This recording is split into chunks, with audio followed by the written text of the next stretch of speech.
dire bienvenue pour la troisième journée du sommet pour redéfinir les soins ici au Canada.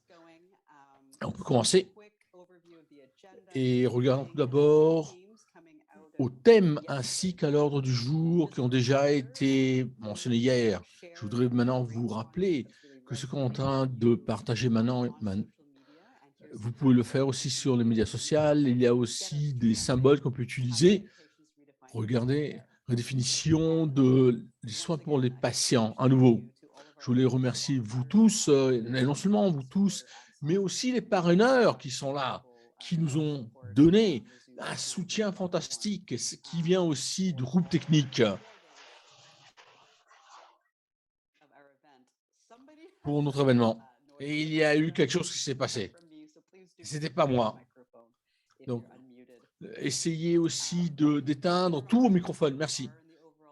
Il faut que je vous rappelle, là on en est aujourd'hui dans l'ordre du jour. Et il y avait Stu Brown qui était le conférencier principal venant du monde de l'oncologie, de la santé mentale. Ça aussi, c'est très important. Et les conditions chroniques telles l'arthrite.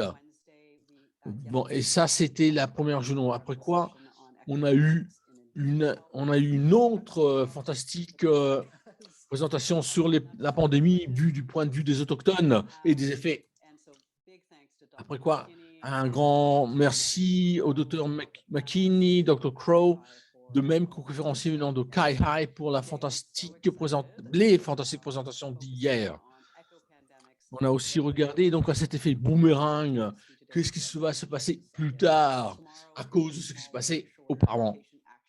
On a aussi demain un plan d'action pas aussi ample, lors duquel on va regarder certains des détails. Mais pour avoir une idée, en fonction de ce qui s'est déjà passé et de ce qu'on veut voir dans les prochaines années, la seule chose que je veux maintenant souligner ici, c'est qu'il y avait pas mal de thèmes qu'on a remarqués déjà la première journée et qui vont maintenant revenir maintenant.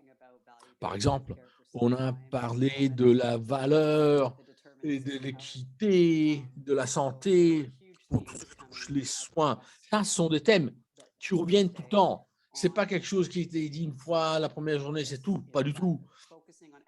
Et c'est pour ça qu'il faut toujours regarder aux résultats, aux patients, les placer au centre, au coût aussi, pour ces soins. Ceci signifie qu'on a besoin des renseignements disponibles et de façon telle aussi qu'on puisse aussi les partager si il faut les partager.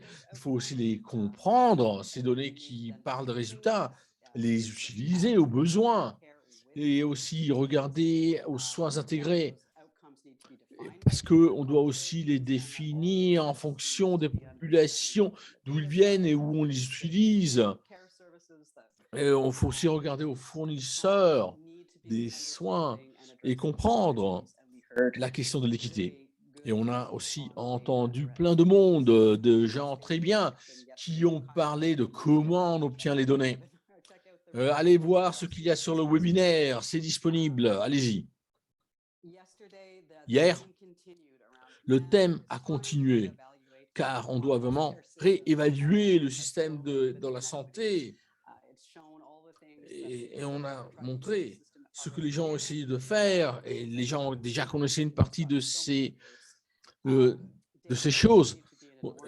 La question des données a été aussi très importante. Il y a aussi toute la question de l'espace autochtone. Il y a des personnes qui, dans les salles où on s'est sous-divisé, ont dit que les personnes qui s'occupent du monde de la santé doivent maintenant voir ce qu'on a à offrir pour mieux comprendre et mieux décider. Ça, c'est une question pour les leaders dans les communautés. Ils savent ce qui se passe. Ils savent donc ce qu'on doit faire pour maintenant s'occuper de la question et la résoudre. Mais il y a du monde qui doit encore être convaincu. Ça, c'est quelque chose pour lequel on doit avoir des ressources. On a aussi parlé de la qualité des données, et pas seulement de la quantité. Ça, c'est très important. Et qu'est-ce qui définit la qualité des données? Vous savez, c'est important que d'être, par exemple, en mesure que d'aller au-dessous de la surface, aller en profondeur et aller voir ce qui se passe au niveau de la démographie, qu'est-ce qui se passe dans la communauté, et si même les communautés peuvent avoir et doivent avoir accès à ces données. Et il y a des gens qui ne veulent pas ça. Il y a aussi eu une discussion si qu'on peut déjà commencer à travailler, à lutter contre le racisme, même si on n'a pas encore les données. Commencez déjà, c'est possible, faites-le, puisque c'est possible. N'attendez pas. Et en outre, on doit aussi regarder à quel niveau on peut aller. Il y a des organisations, des groupes autochtones de patients. Eux aussi, ils doivent s'impliquer. Ils le font. On apprend, on prie ensemble, mais on n'est pas là pour diriger les choses. Or, c'est important ça aussi. C'est du travail qu'il faut faire en partenariat à travers les groupes autochtones, des patients et aussi tout le reste du pays. Et il y a la question de la confiance. Et cette confiance n'est pas quelque chose qui tombe du ciel, c'est quelque chose qu'on gagne en montrant qu'on est digne de confiance. Et et ça commence par exemple en développant des rapports, développant les points forts et en soulignant quels sont ces points forts de façon telle que tout le monde les connaisse.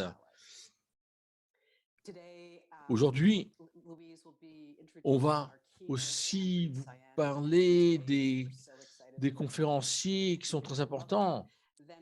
Après quoi, on va passer à une table ronde pour montrer quelles sont les données, pour vous donner une idée de comment on établit un système qui soit résilient. Et il y a Canada Johnson qui va vous parler en ce cas-là. Et après quoi, il y a Eva Villalba. Et il y a plus tard 2 groupes qui vont venir nous parler, qui vont nous parler à nouveau de leur travail à eux. Et Chanil et Sherlène vont parler de comment ça marche parmi les groupes qui s'occupent des soins fournis aux patients directement.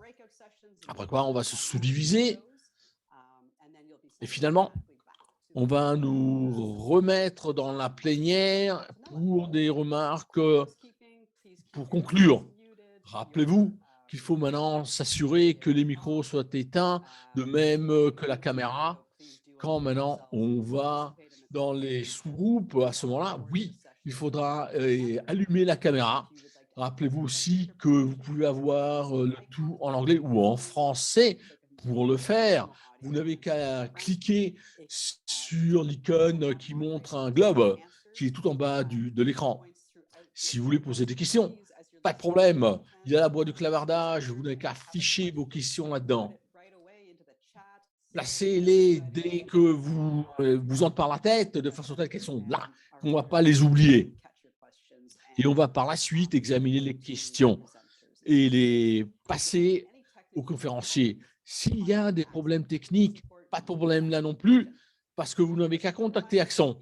Rappelez-vous aussi qu'il y a un sondage qu'on va envoyer ce soir au sujet de la session d'aujourd'hui pour qu'on puisse l'améliorer.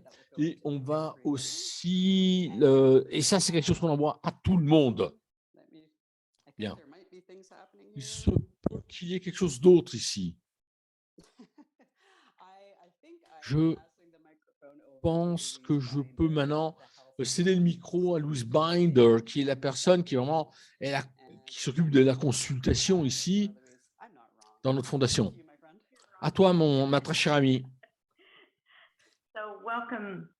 Bienvenue, comme Léa vient de le dire, à la 3e journée de ce qui est un groupe fantastique de gens qui font du travail aussi fantastique. Ce sont selon moi des héros avec un H majuscule pour ce qu'ils ont accompli et pour le dire, le partager avec les autres collègues au sujet des déterminants sociaux de la santé. Je voudrais maintenant vous parler pendant 2 secondes de ces dames très fortes. on a ici un partenaire qui est là depuis 2011. Elle a travaillé dans son hôpital local, dans son église, auprès des autorités de la santé là où elle se trouve. Et dans tous ces cas, elle a toujours été là pour les patients et pour moi. Elle est cofondatrice d'un réseau pour maintenant aider les patients et fournir une communauté virtuelle de façon telle qu'on puisse partager les conseils en tant que communauté. Elle a aussi vu les défis qui existent et est toujours là activement pour améliorer le tout et déceler des opportunités pour les gens pour qu'ils puissent s'engager. En outre, il y a aussi le docteur Ambry Sayani qui est animé par une passion au sujet des droits des patients et a travaillé aussi bien auprès des lits des patients que dans les labos et dans les hôpitaux. C'est un chirurgien. Elle a travaillé dans plusieurs créneaux du domaine. Elle a aussi fourni des conseils. Son travail de recherche regarde à la question de l'équité sociale et aussi à regarder s'il y avait des implications au niveau du cancer. Elle a même survécu au cancer. Elle enseigne à York University à Toronto, de même qu'au centre de post. Elle a aussi travaillé au niveau postdoctoral et son travail ce genre de travail était toujours à Toronto, mais dans un autre hôpital. C'est l'hôpital pour la gynécologie. Elle a aussi regardé aux questions urbaines. Donc, ce que vous allez voir aujourd'hui, c'est quelque chose de phénoménal. Et c'est pour ça que je lui cède tout de suite le micro. Merci. Merci bien, Louise, pour cette présentation et pour la présentation qui est fantastique, elle aussi, que de parler à tout le monde. Je suis vraiment très heureuse que vous parlez du futur, de l'avenir, plutôt que de ce qu'on remarque maintenant. Avant Covid, ce qu'on avait, c'était un système assez rigide et qui ne voulait pas changer. Une grande partie des changements nécessitaient pas mal de temps, ce n'était même pas systématique. Mais il y a eu la Covid. Et on a vu que maintenant, oui, on peut changer, car on a pu avoir, par exemple, des soins virtuels. Bien que la Covid-19 était terrible, elle a aussi montré quelque chose d'autre.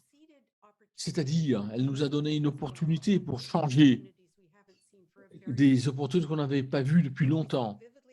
On a vu, par exemple, qu'il y avait des problèmes, des failles qui étaient dans le système, surtout pour les personnes défavorisées. Et Ambrine et moi, nous voulons maintenant vous montrer ce qui se passe dans le nouveau environnement. Merci beaucoup pour le résumé, Lia, et merci aussi à Louise. Je suis très heureuse que d'être là avec tout le monde et de regarder à l'avenir, comme vous l'avez entendu. C'est toujours quelque chose de positif quand on y pense, n'est-ce pas? Donc, mais regardons tout d'abord ce qui s'est passé quand il y a eu le premier cas de Covid-19 ici au Canada. Maintenant, en novembre 2021, presque 2 ans plus tard, on a remarqué ce qui s'est passé en termes des effets, aussi bien sur le court terme qu'au long terme. On a vu, par exemple, des gens qui ont commencé à utiliser plein d'opiacés. On a aussi vu que les attentes se sont multipliées et on vient que de comprendre aussi que ce que le Covid nous a amené. Mais on a aussi vu quelque chose d'autre, c'est-à-dire qu'on a vu maintenant le stress, des problèmes des gens qui ont peur au chômage dans la société. Et ça, Non, ça pose une question, c'est-à-dire comment est-ce qu'on établit un système résilient qui est en mesure de soutenir le choc d'une pandémie? Qu'est-ce qu'on va faire et comment maintenant on peut bah, regarder à l'action pour le changement? Et donc aujourd'hui, mes très chers amis, je peux vous dire que nous deux, on va vous parler de comment on regarde à l'écosystème qui se trouve dans notre système de la santé et aussi vous donner un système qui est en mesure de soutenir les chocs comme celui donné par la pandémie. Je vais vous parler du système de la santé. Et l'idée ici est qu'il y a un organisme qui veut apprendre et donc obtenir des données et créer par la suite qui puissent maintenant devenir des procédures, des actions qui puissent avoir des résultats tangibles. Pour avoir ce genre de système, on aura maintenant quelque chose qui est une force motrice à l'intérieur de tout ça. Et si on regarde maintenant à cet écosystème du changement qu'on peut mesurer, on doit trouver et regarder aux valeurs qui sont dedans. Plus spécifiquement, on peut regarder à au but qui est quadruple ici. On doit améliorer l'expérience des patients, des fournisseurs, il faut réduire les coûts, il faut améliorer la santé de la population et améliorer la santé en général. Pour ce qui touche maintenant l'engagement des patients, les patients peuvent nous dire comment on peut améliorer. Et c'est pour ça qu'il faut regarder aux patients comme étant des partenaires, comme étant essentiels dans ce système quand on veut apprendre, dans ce genre d'écosystème. Rappelons-nous, qui d'autre que les patients et les fournisseurs de soins peuvent nous montrer comment on navigue le système pour identifier quels sont les résultats et aussi l'effet en termes de qualité. Qui d'autre que ces patients et fournisseurs du système peuvent identifier tous ces résultats? Prochaine diapo. De quoi avons-nous besoin? On a besoin d'un davantage. On a besoin d'un écosystème qui marche pour tout le monde. Pour y arriver, il faut que les patients s'impliquent. Regardons maintenant à comment il y a des barrières à cet engagement venant des patients pour qu'on puisse parvenir à cet écosystème sain. Ceci dit aussi qu'on doit regarder à comment on peut inclure l'engagement des patients. Voici comment on décèle ces barrières. Tout d'abord, c'est une question de langage et de culture. Quand j'ai commencé, pour moi, c'était quelque chose de compliqué. Il y avait par exemple le tonne, le langage, la communication et des mots d'argot. Il y avait aussi le fait qu'on s'attendait des résultats ou même le fait qu'on devait être habillé d'une certaine façon. Et ça, c'était pas pareil qui en regarde au monde d'où je venais. En outre, j'avais aussi des gens qui ont eu des cas de traumatisme dans les hôpitaux. En outre, il y a aussi des espaces qui ne sont pas vraiment confortables pour les gens quand on s'y réunit, parce qu'ils n'ont pas de pouvoir. Et il y a tout de suite, on voit une différenciation des couches de pouvoir. Il y a aussi la question, est-ce que c'est pour tout le monde? Par exemple, une personne qui est en fauteuil roulant, est-ce que cette personne peut entrer ou sortir? Il faut vraiment comprendre ce qui se passe quand on regarde au patient, le fournisseur. Quelqu'un qui a un diabète devrait manger à un certain point fixe la journée. Et donc, ce n'est pas facile, par exemple, de rester là toute la journée ou toute l'heure. Oui. Regardons maintenant à quels sont les défis pour l'engagement des patients fournisseurs. Pensons-y, notre système a été établi, nos institutions ont été établies sur des structures d'oppression. Et pour ça, ce que nous sommes, l'endroit que nous occupons dans la société, mais aussi l'accès, tout ça a été maintenant façonné de cette façon. On a créé une société comme étant non égale. Et c'est pour ça que quand on regarde la création des connaissances à travers ces systèmes, on peut maintenant renforcer ces structures. Ce dont on a besoin, par contre, c'est un effort délibéré pour créer des connaissances et engager les patients de façon inclusive, qui est dans la justice sociale, de façon telle qu'elle soit juste. Si on ne le fait pas, on va avoir maintenant quelque chose où on va remarquer davantage d'inéquité. Regardons aux définitions. Qu'est-ce qu'est cette inéquité? Ça, c'est les différences dans les résultats ou de la mortalité entre des groupes dans les sous-populations à cause des, des décisions qui ont été prises, qui sont non justes et qui sont faites par des gens qui sont en position pour prendre des décisions, qui ont créé une société qui place des gens donnant des avantages à certaines personnes et défavorise d'autres personnes. Et c'est ça qu'on a vu tout le temps pendant la pandémie, par exemple. On a vu des quartiers racialisés.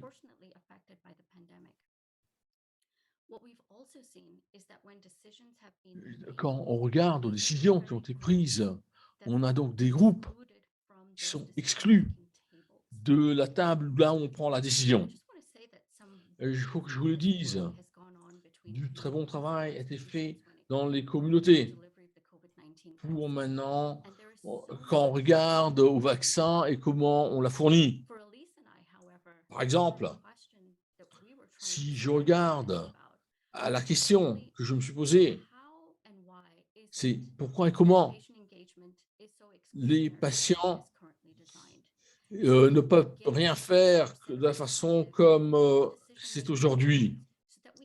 Comment pouvons-nous les amener à la table de façon telle que nos services puissent maintenant répondre aux besoins de tout le monde? On a donc essayé d'examiner la question, explorer en parlant aux gens. Et au niveau de l'institution, je ne pense pas que ça va maintenant surprendre quelqu'un parce qu'on veut s'engager avec la communauté et nos projets maintenant ont des pierres miliaires et des cycles de fonds. Comment maintenant est-ce qu'on peut créer une fondation d'engagement? Et en outre, dans ce genre de projet qui s'est structuré de cette façon fragile, comment est-ce qu'on place l'équité de façon tangible? Car, après tout, l'équité est quelque chose d'abstrait, n'est-ce pas? Comment est-ce qu'on peut le rendre tangible? Mais il y avait un tel désir pour faire les choses justes au moment qu'on pouvait les changer, quand on pouvait les changer, qu'on l'a fait. Ça, c'est des choses qu'on a appris, qui ont été dites par les différentes communautés auxquelles on a parlé. D'un côté, la participation. C'est quelque chose où on invite les gens. On doit être invité pour participer. On ne peut pas commencer l'engagement. L'autre chose, c'est qu'il y a des stéréotypes qui sont là. Par exemple, on pense toujours que tout est en fonction de qui on semble être ou on ne semble pas être. Par exemple, des gens me regardent comme étant une dame blanche avec des privilèges et ils ne vont pas comprendre, par exemple, autre chose de moi. Et pourtant, moi, j'ai passé 5 ans et j'avais pas d'argent. Je devais travailler 2 fois avec deux postes pour pouvoir donner à manger à mes enfants. J'étais pauvre. Regardons aussi aux connaissances. Moi, j'ai vu la façon dans laquelle on parle de ces connaissances comme étant quelque chose qu'on utilise pour décrire les émotions. Et toutefois, il y a des anecdotes qui ont des connaissances qui sont transmises dans les narratif si on écoute et on prend le temps de bien écouter. En tant que communauté, il y a aussi une oppression sur laquelle on n'a pas beaucoup d'effets. Et toutefois, j'ai moi-même vu qu'il y avait des changements dans les actions et dans la pensée quand on regarde à ce que les gens pensent. D'ailleurs, il y avait des moments lors desquels les gens ont appris des choses, se sont rendus compte de plusieurs choses. On doit penser regarder d'une autre façon aux choses. C'est pas seulement une chose, il faut seulement peaufiner, il faut faire bien plus que ça. Il faut regarder à comment on fait les choses de façon différente pour qu'on puisse avoir un engagement inclusif des patients avec l'expérience. Donc, ça commence par où? On commence par regardons à l'engagement. C'est important que de regarder à la façon par laquelle on regarde aux gens.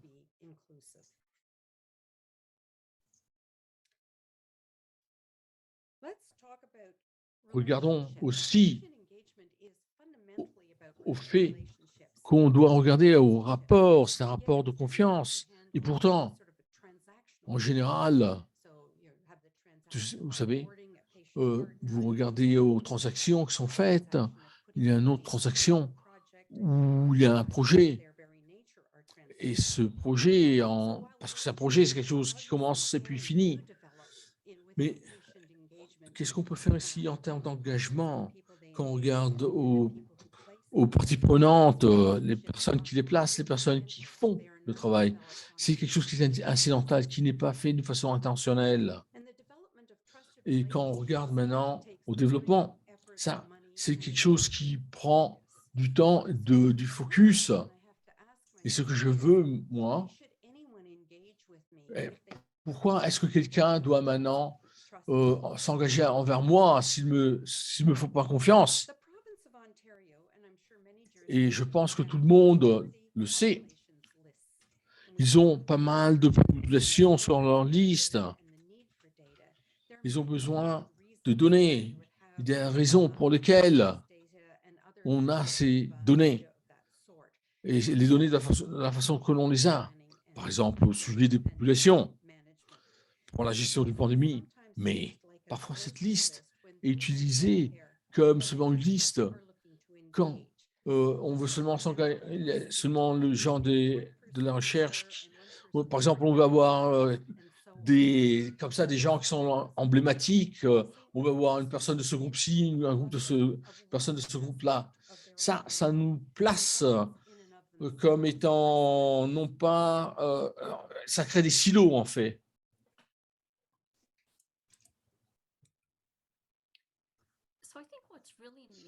Donc, ce dont on a vraiment besoin, c'est qu'il faut penser d'une autre façon et donc souligner d'une autre façon. Et au lieu de regarder à comment les actions marchent et regarder aux communautés pour l'identité qu'on veut amener dans le projet. Par contre, on doit regarder aux choses avec la communauté. Il faut avoir ce rapport avec la communauté qui est ancré dans la communauté pour qu'il y ait un sens de confiance et un rapport qui nous permet de collaborer et de voir ce qui doit changer et comment ce changement doit avoir lieu. Et puis, regardons, faisons un autre pas, c'est-à-dire, quand on regarde à cela et on regarde au travail, aux conditions dans lesquelles ces personnes travaillent et vivent, c'est un travail vraiment qui est très important, car surtout, il y a le traumatisme intergénérationnel qui a lieu. Ce travail est très important et doit être maintenant être dirigé et géré par les communautés. Donc, on travaille avec les communautés. Les communautés sont des alliés. Quand on regarde à comment on va redéfinir le système des soins, comment l'action n'est plus la communauté, c'est plutôt tout le système de la santé. Et c'est pour ça qu'on a une opportunité quand on regarde à cette dynamique que de tout ramener dans des endroits sécuritaires, avoir des conversations sur ce qui est important. Quelles sont les priorités et comment maintenant on peut tout souligner et redéfinir pour voir quels sont les changements dont on a besoin. So I would encourage anyone who does patient engagement is to talk to themselves and ask, well, why exactly am I talking to people? What is the purpose of this engagement? What are the assumptions that I have when I'm reaching out to different members of community? What knowledge do I already have? How has that been shaped? And where am I going to go with the knowledge that's created? This way, we can deconstruct our preconceived notions. And that is so important in order to be able to engage authentically. And this makes the process of engagement more inclusive. Another important question is, well, what Ok, ça continue parce qu'on remarque qu'il y a eu un problème de... Regardons notre engagement. Quel est maintenant le niveau où on va avoir cet engagement? Involved in? How do we clarify in scope what that is? Comment maintenant on clarifie la question pour qu'on soit transparent? Et pour l'être, il va y avoir un sens de confiance. C'est pour ça. That needs to happen in building those trusted relationships with community and identifying those things that need to change in the health system. A lot of the work needs to first happen with work on self. Understanding. Il faut comprendre quelles sont mes perceptions, comment elles sont façonnées, où est-ce que je veux voir le monde, où dans la communauté veut-on que il faut que ça soit fait, et il faut vraiment se regarder dans le miroir. So now let's look at inclusivity within the context of a learning health system.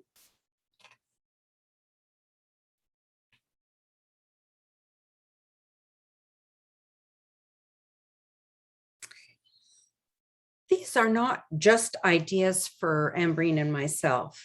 We used our networks to talk with people who have diverse lived experience, inviting them into the discussions with us and inviting them to explore together with us. We learned from them that a particular purpose that would cause people to want to be involved in our case. And we identified some pathways that could lead to concrete actions leading to change. We learned that no one is interested in just talk. People want action. Next slide. Okay. We thought a lot about how to deal with the barriers that arise from place and space in particular. Well, the physical space got taken over in large measure by Zoom and, going virtual and so on. There are still aspects of place and space that we needed to address. So we thought about flipping the table. Traditional engagement includes patient partners joining a healthcare project within the healthcare environment.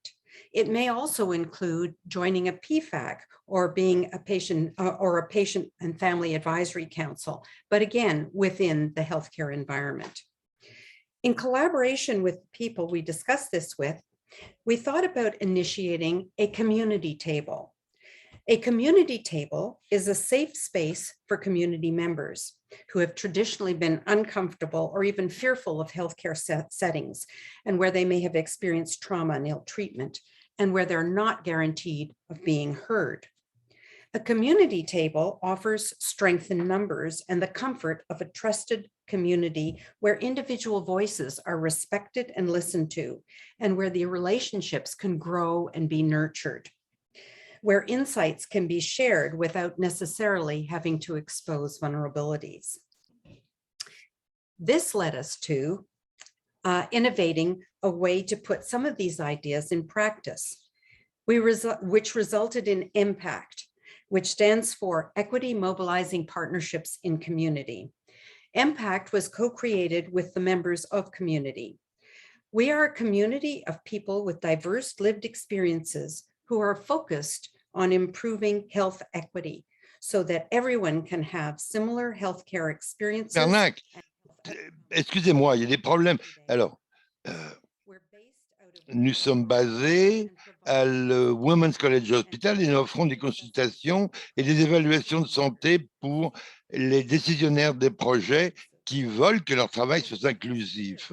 Au cours de l'année écoulée, on a offert des consultations pour de nombreux projets de santé, la livraison de programmes et ainsi de suite.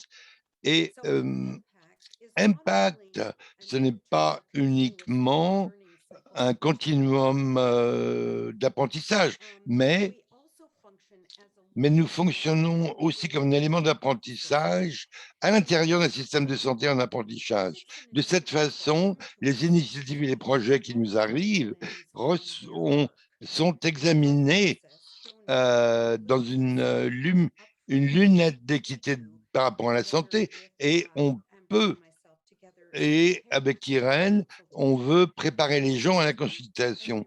On les entraîne et on discute avec la communauté pour en fait apprendre la langue et la culture et comment mieux présenter leur travail de toute façon, alors qu'on peut tirer de la meilleure valeur des discussions. La consultation se fait sur Zoom et a amené des recommandations sur lesquelles on peut agir, et on va produire un rapport publié.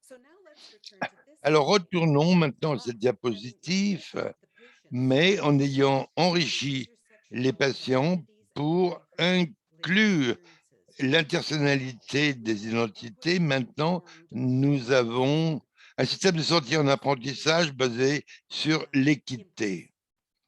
Grâce aux commentaires et suggestions des patients. En résumé, je aimerais dire que Alissa et moi, nous avons présenté les défis, certains défis de la pandémie, pour intégrer la voix des patients dans les prises de décision.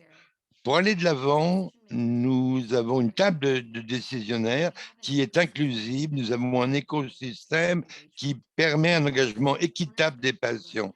Et c'est le pierre angulaire d'un système de santé en apprentissage. Mais un tel système doit exister dans un environnement qui fait la promotion du changement, et pour créer et recréer et générer des données, un système qui est agile et qui répond, et en ayant un coussin qui permet de réagir de façon positive. Ce qui est important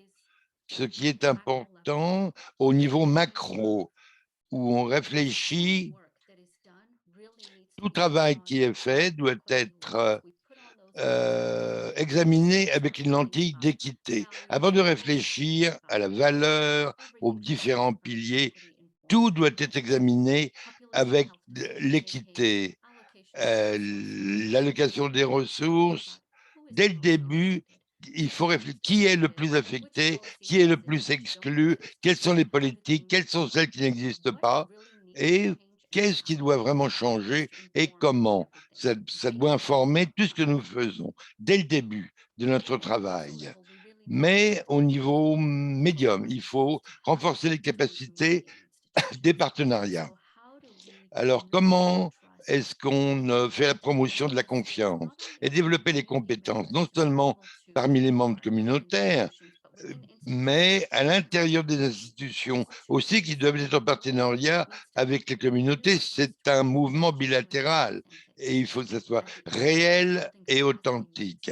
En fin de compte, renforcer les capacités, c'est vraiment avoir le financement durable. Ça doit être fait avant que les changements apparaissent. Une fois qu'on a un écosystème qui est poussé par la lunette de l'équité, avec des partenariats réels, on peut collaborer et co-concevoir un système résilient et qui peut résister aux pandémies et aller encore plus loin. Alors, merci.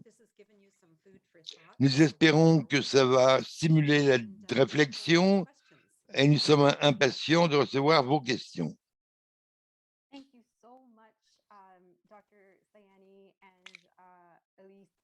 Merci beaucoup. Je parle pour tout le monde. Vous nous avez donné beaucoup de matière à la réflexion, pour voir comment est-ce qu'on peut accomplir notre travail. Merci encore. Et je suis impatient de recevoir les questions de l'auditoire. Alors, si vous avez des questions, veuillez les mettre dans la fenêtre de clavardage et nous avons quelques minutes pour aller un peu approfondir le débat. La première question, peut-être vous pourriez, quelles sont les étapes concrètes à suivre que les groupes de patients peuvent adopter pour identifier et engager de façon significative les individus et les communautés desservies, mal servies. OK, alors, je pense, la première chose que nous avons fait, on a examiné, regardé les gens, examiné les gens que nous connaissions dans l'engagement actuel. Il y a des gens qui viennent d'antécédents diversifiés et on a commencé à discuter avec eux et demander à ces personnes s'ils connaissaient d'autres personnes avec qui on pourrait discuter. On commence le dialogue là, ça grandit de façon organique et il faut que ça soit comme ça parce que on veut savoir ce que les gens veulent faire et quels sont les problèmes à régler. Mais il faut commencer là où on est, commencer avec les gens qu'on connaît, par les gens, par les relations. J'espère que ça aide à répondre à la question. Je pense que oui, particulièrement pour revenir à l'idée de confiance dont vous avez parlé toutes les deux, c'est un des fondements de tout ce travail et de nos discussions. Et c'est très important. Est-ce que vous voulez ajouter quelque chose?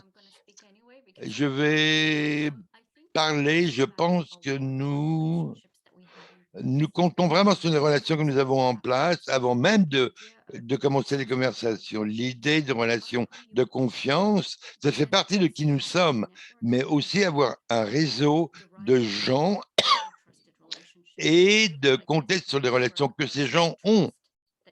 C'est vraiment tout, c'est un réseau de confiance, en fait, mais à cause du fait que vous êtes un membre de ce réseau de confiance, on peut développer des relations successives. C'est si vrai, oui. Ça répète un peu l'idée de communauté, ça commence localement. Il faut commencer à la base. Le meilleur travail commence à la base, à cause de la confiance, justement. Merci. J'ai une autre question qui est arrivée. À un moment donné, vous avez parlé typiquement de la COVID. Est-ce que vous pourriez parler sur les défis que les gens ont par rapport aux inéquités de santé? Est-ce que vous avez des statistiques avec les gens des communautés avec lesquelles vous travaillez? Il y a beaucoup de gens qui pourraient répondre très bien à cette question parce que c'était l'axe clé des actions par rapport à la COVID. On veut parler, nous, de la décision et comment les patients sont exclus. C'est là vraiment on peut retirer la meilleure valeur. L'engagement des patients, typiquement, inclut un ensemble de partenaires de patients. Il y a eu une grande pause durant la pandémie. Tout le monde devait rester à la maison. On disait aux gens de discuter virtuellement. Et juste avec ces deux phrases, on peut voir comment, si vous n'avez pas de domicile, si vous n'avez pas connecté, si vous n'avez pas d'ordinateur, vous ne pouvez pas participer aux décisions, c'est sûr. Donc, ce sont les premières choses qui créent la division sur la façon dont nous faisons les choses. Et les gens, et comment on peut améliorer les choses. La communauté a été complètement désintégrée. Il y a eu une grosse division et la pandémie, il faut repenser tout ça et restructurer les systèmes et travailler avec les gens qui tombent dans les fissures, dans les cracks. Je veux juste ajouter quelque chose pour être un peu plus optimiste, c'est que pour les gens qui n'ont pas accès à des ordinateurs, et il y a des gens qui ont vraiment surmonté beaucoup de défis pour être connectés. Zoom ou les vidéos virtuelles tend à mettre tout un peu sur le même plan comme jamais auparavant. Parce que juste, c'est un petit rectangle à l'écran, personne n'est à la table, personne ne porte de costumes de milliers de dollars. Pardon, les gens portent des vêtements ordinaires, ça peu plus égalitaire.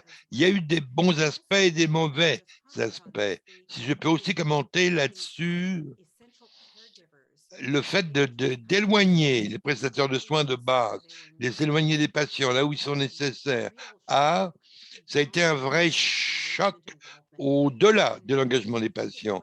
Et je pense que ce que ça a fait, ça a vraiment remué les gens et les réveiller et dit il faut qu'on se réveille parce que si on était réellement engagé, ça ne se serait pas produit. On aurait des politiques différentes qui auraient permis aux gens d'aller à l'hôpital avec leurs proches, avec les précautions nécessaires, bien sûr. On a appris beaucoup durant la pandémie, le bon, le mauvais et le très mauvais. Nous devons être conscients et travailler avec ça. Bâtir. Merci beaucoup, Aline et Lambrienne. C'est un bon note. Il faut prendre les bons apprentissages et aller de l'avant, ne pas être pessimiste. On peut tous se connecter aux besoins de connexion. C'est si évident. Ça a été si évident durant la pandémie. Merci beaucoup. Je peux regarder votre présentation 10 fois si je peux. Je suis très reconnaissant de votre expertise et votre temps. Je vais présenter notre panel maintenant. On va parler de données, mais je tiens à vous remercier pour nous. Thank you for having us.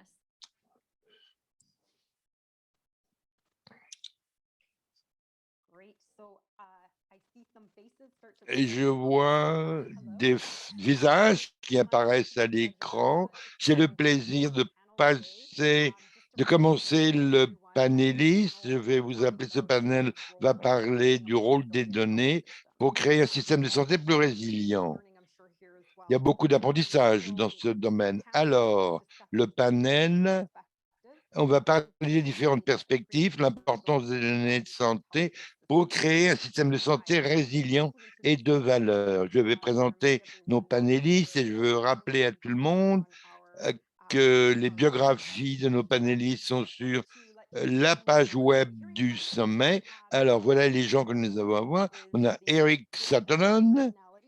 C'est un geek avec une personnalité, avec une passion pour la mise en œuvre de pratiques de gestion des données avec des partenaires de données. C'est un expert dans ce domaine.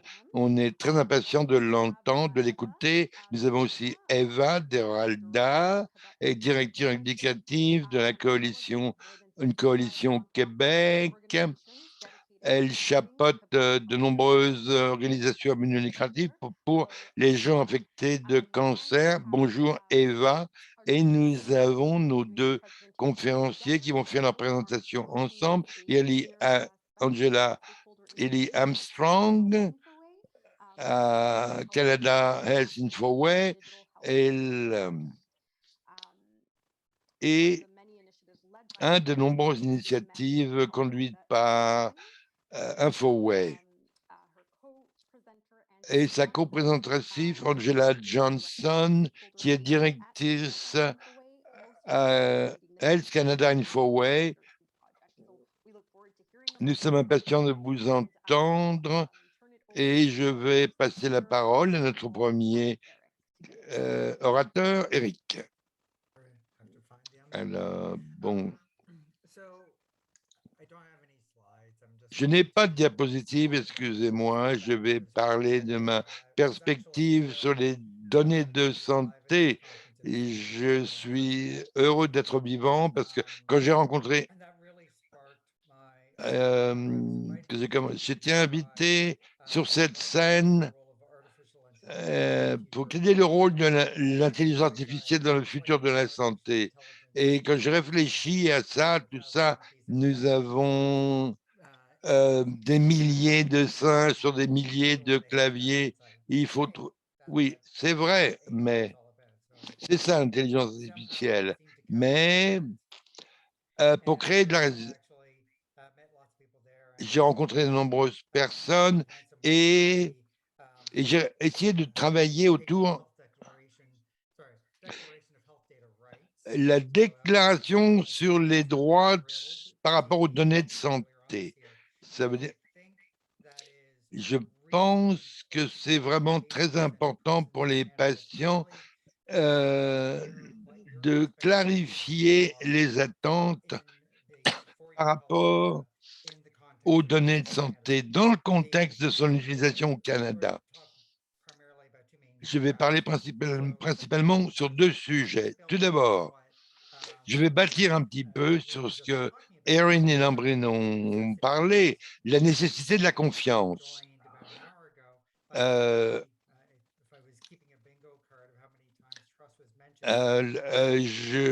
mot confiance a été mentionné de nombreuses fois, mais la confiance est l'ingrédient essentiel du système.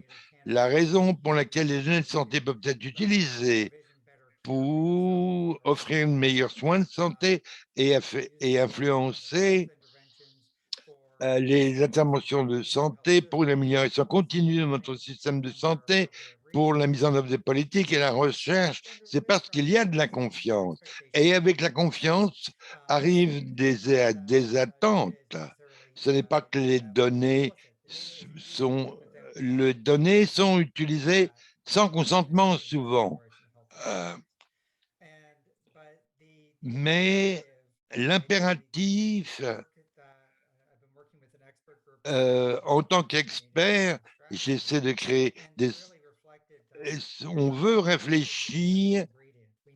La confiance est un ingrédient essentiel. Il faut écouter les Canadiens, les partenaires autochtones et métis. À quoi ça ressemble la confiance pour vous? Posez la question à ces gens-là. À quoi ça ressemble? Et ça peut être personnifié en termes de politique et de structures qui existent dans le système de santé. Et leur dire, voilà, nous avons fait du travail et est-ce que c'est suffisant pour gagner votre confiance? Et généralement, l'idée traditionnelle est la confiance, c'est parce que je fais ceci ou cela par rapport à d'autres attitudes. Et la deuxième chose que je pourrais dire aussi, le Canada touche.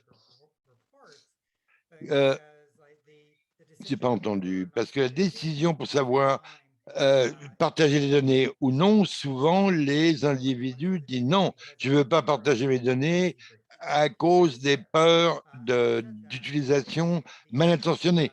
Ceci dit, les décisions de partager ou non les données de santé est indépendante de la probabilité des risques et des impacts associés aux violations des droits. Et c'est indépendant du partage des données. Pour cette raison, je sais que mon dossier de santé, les allergies que j'ai, par exemple, pénicilline et par exemple pénicilline et latex, mon médecin le sait, mais l'hôpital ne le sait pas.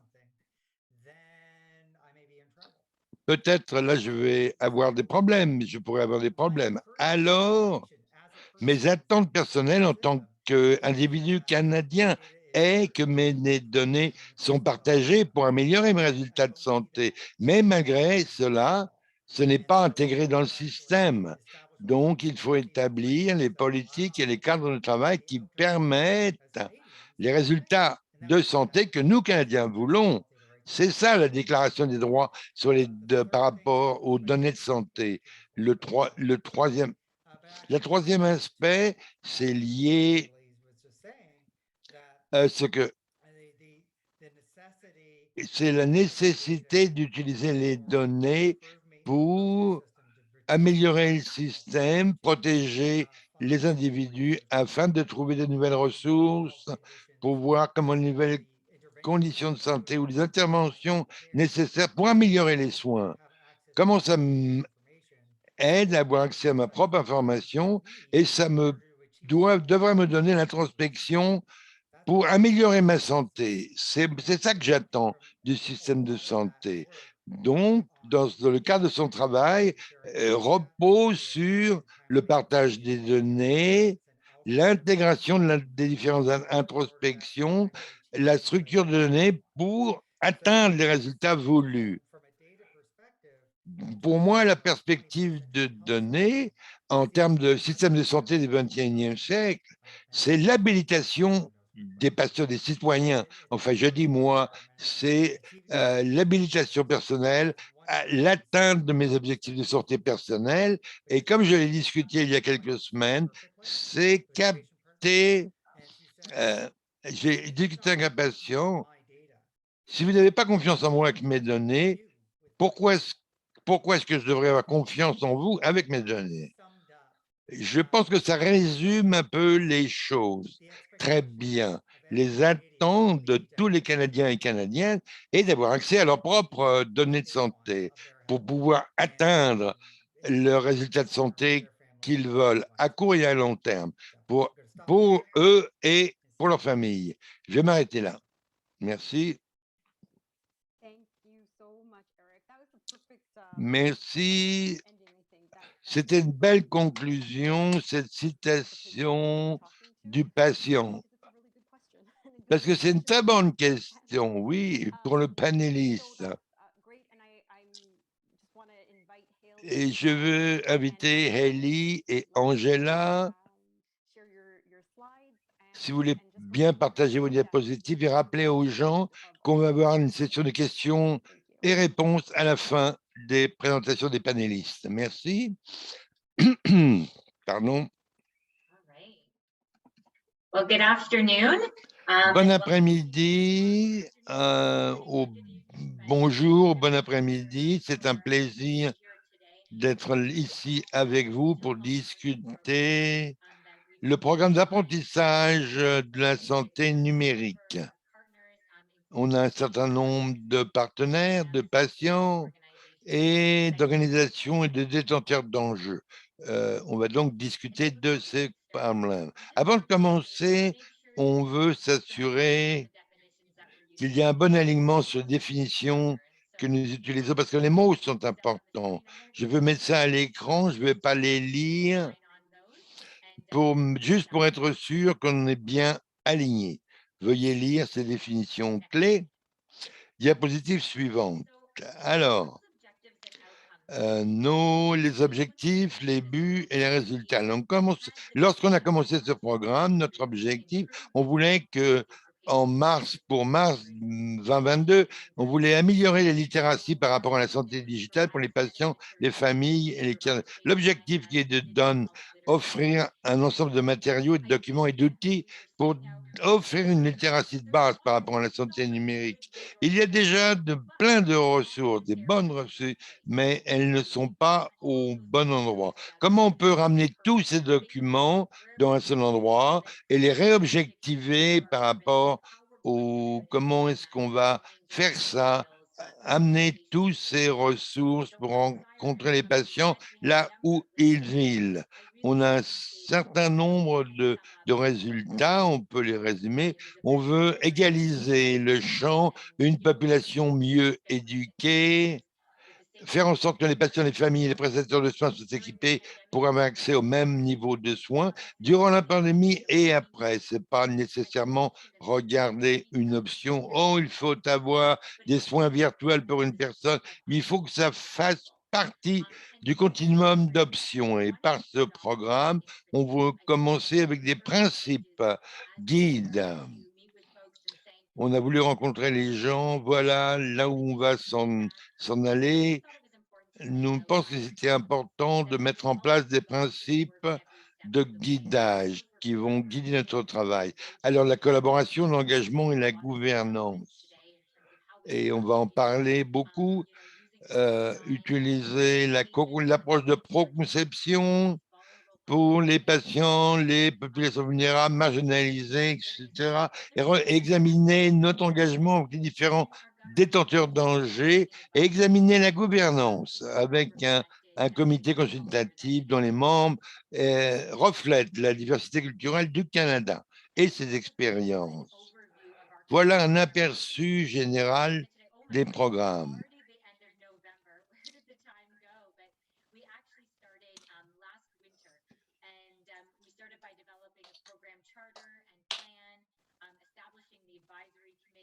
On a établi un comité pour les conseils, après quoi on a regardé à la question environnementale.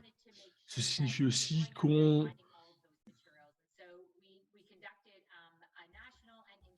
et on a donc fait une étude aussi au niveau national et international. Et maintenant, ce qu'on a lancé, c'était maintenant tout un programme pour apprendre de façon virtuelle. Et ça, c'est très bien parce que ça permet de disséminer à tous les partenaires de façon telle, on peut aussi améliorer. On est en train de bouger, mais après ça, qu'est-ce qu'on va faire? Et ce qu'on va faire, ça, c'est quelque chose qu'on peut tirer de cette prochaine diapo, où on voit où sont les collaborations, où est l'engagement. On a plus de cinquantaine de parties prenantes. On a eu aussi des études qui ont été faites un peu partout. On a aussi des partenaires. Ils ont été acceptés dans les deux langues, le français et l'anglais. En outre, c'est bien qu'on soit tous là aujourd'hui parce que nous avons donc quelque chose qui vraiment a été bien informé, car cette conférence est fantastique. Mais ce n'est pas toute personne qui est dans notre pays qui maintenant est engagée. Donc, on voudrait être en mesure d'avoir plus de groupes d'études, plusieurs communautés. On avait aussi plus que ça, de façon telle qu'on avait le tout, et donc on pouvait regarder à toutes les expériences. On avait donc quelque chose comme en quarantaine de communautés, l'engagement venant des autochtones, il y avait plus de 200 personnes de ce côté. Il y avait des personnes qui ont répondu et qui se trouvent dans chaque province et chaque territoire. Aujourd'hui, une partie du matériel était traduit par la suite dans les deux langues, français et anglais, mais pas seulement, aussi dans des autres langues. C'est donc l'arabe, l'arménien, le chinois, le punjabi et bien d'autres. Au moment qu'on entend des personnes qui veulent disséminer les informations, il faut peut-être ajouter une autre langue à celle-ci. C'est pour ça, peut-être ce qu'on doit faire maintenant, pour tester si vous appartenez à un autre groupe, peut-être vous pouvez disséminer dans votre communauté. Ce signifie aussi que ce matériel pourrait être mieux indiqué dans un autre format. Ça, c'est quelque chose qu'il faut nous dire. Et ça, c'est vrai aussi quand on regarde aux opportunités pour la dissémination. Merci beaucoup, merci tout le monde pour être là, pour nous écouter et pour écouter ces présentations phénoménales. Comme on est en train de continuer avec le contenu, comme Angela l'a dit, à cause de la recherche, des études, de l'engagement et de la co-création du tout avec les patients partout au pays, nous sommes en mesure de regarder à 3 côtés de la littératie. Ça, c'est quelque chose qu'on a commencé en octobre de cette année-ci, où on a regardé aux soins virtuels, de même qu'avec, on a regardé aussi aux données sur la santé et une santé proactive. On a été en mesure maintenant de regarder à ces 3 piliers, mais aussi on voudrait l'étendre et l'avoir aussi après mars 2022. On voulait aussi aller plus en profondeur, car ce n'est pas seulement une question que des Canadiens, c'est aussi pour toutes les communautés dont on a parlé auparavant, les minorités. La dame va trop vite, il faut que quelqu'un lui dise. Et il faut être s'assurer que le terrain soit le même pour tout le monde et qu'il soit le même de façon telle qu'on puisse mieux étudier les questions pertinentes à toutes les communautés. On a donc développé plusieurs genres de matériel. Le contenu, le format a été validé et a été développé avec le partenariat des patients et des fournisseurs de soins. Donc, comment Est-ce que j'ai maintenant un rendez-vous qui peut être fait virtuellement? La dame va trop vite. Quelle est et ainsi de suite. Tous ces renseignements peuvent être trouvés un peu partout, donc dans les articles, dans le webinaire, dans d'autres matériels virtuels et partagés grâce à nous. En outre, il y a une autre chose, mais ce n'est pas la moins importante, c'est-à-dire que pour disséminer les renseignements, bien sûr, vous savez que vous pouvez maintenant aller en ligne et trouver le tout, mais il faut que le tout soit aussi disponible pour les personnes qui n'ont pas le même accès aux services en ligne. Et c'est pour ça qu'on a créé du contenu qui peut être imprimé et puis transformé en poster ou en brochure. Et en dit cela, on a développé aussi toute une trousse pour la dissémination, comme vous venez de l'entendre. Si vous, votre organisation, votre communauté est intéressée, non seulement à accéder à ces renseignements, vous pouvez les partager avec tout le monde. Et vous pouvez maintenant nous appeler, nous contacter de façon telle qu'on puisse y parvenir. Et ayant dit cela, avant que nous parvions à clore, à nouveau, je vais vous fournir mes coordonnées de façon telle que vous pouvez me contacter, car on voudrait vraiment vous remercier et aussi vous remercier pour tout ce qui va arriver plus tard, à remercier le conseil, les patients qui ont démontré comment cette collaboration entre les patients et le reste permet d'obtenir les renseignements dont on a besoin pour tous les Canadiens et leur santé. Merci. Et avec ça, c'est la fin de ma présentation. Merci beaucoup. Et moi, je suis vraiment impressionné par tout ce qui a été fait ici. Et si maintenant on regarde au langage, à la participation, on a maintenant quelque chose qui nous permet d'éliminer les barrières. Merci, merci bien. Merci pour tout, mais on va revenir avec des questions. Eva de Alba, Bilalba, pardon, qui va nous donner sa présentation à elle.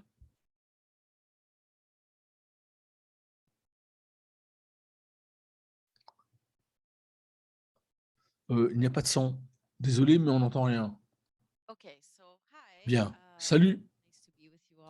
Je suis très heureux que vous êtes là aujourd'hui, après 2 jours qui ont été fantastiques et pleins de très bonnes choses.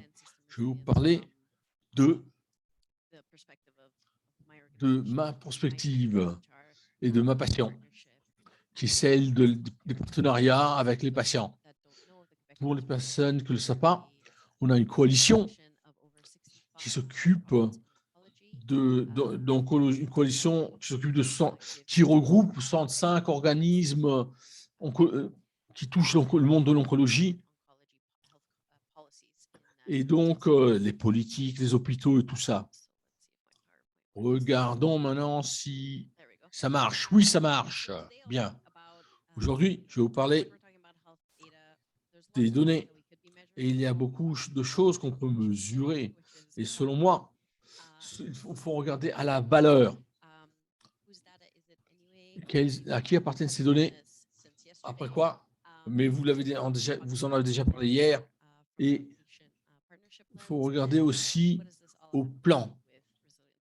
Et comment tout ça, on peut mettre le tout de façon telle qu'on puisse en tirer un système résilient. Bon, pour ce qui touche maintenant ces soins de la santé qui ont de la valeur, ça, c'est quelque chose qui a été discuté par Elisabeth Olmsted-Teisberg, de même que Michel Porter. Pratiquement, ce qu'ils ont dit, c'est que la valeur, en général, doit être évaluée en termes de qu'est-ce que ça vaut pour le patient. Qu'est-ce qui est bon? Alors que maintenant, on dit qu'est-ce qui est bon pour le système. Pour nous, ce n'est pas ça. Il faut regarder si on arrive à améliorer les résultats des patients. Donc, c'est ce qui est important pour le patient. Au moment que le patient se trouve entre les mains du système des soins. Et donc, quels sont les résultats qui sont importants pour les patients et les coûts pour le traitement, ou les traitements. Ça donne de la valeur. Et on devrait mesurer la valeur, c'est pas ça qu'on fait aujourd'hui. En se servant de ce genre de critères pour prendre de meilleures décisions. Ça signifie aussi qu'on a changé la façon dans laquelle on décide la valeur. En Europe, par exemple, ça fait 10 ans qu'ils utilisent ce genre de définition pour la valeur. Et vous allez voir comment tout ceci se relie aux données dans 2 secondes. Le patient est là, il arrive ou elle arrive, et on lui dit c'est quoi que tu as? C'est quoi que tu as? Il faut maintenant te réparer. Et maintenant, on pense tout de suite qu'on va avoir des soins de bonne qualité, mais on ne sait pas parce qu'on n'a jamais mesuré. Maintenant, outre aux résultats cliniques, par exemple, tel cancer, on essaie de l'éliminer. Ça, c'est quelque chose de binaire, c'est pas c'est un oui-non. Mais ce n'est pas tout ce qui est important pour le patient.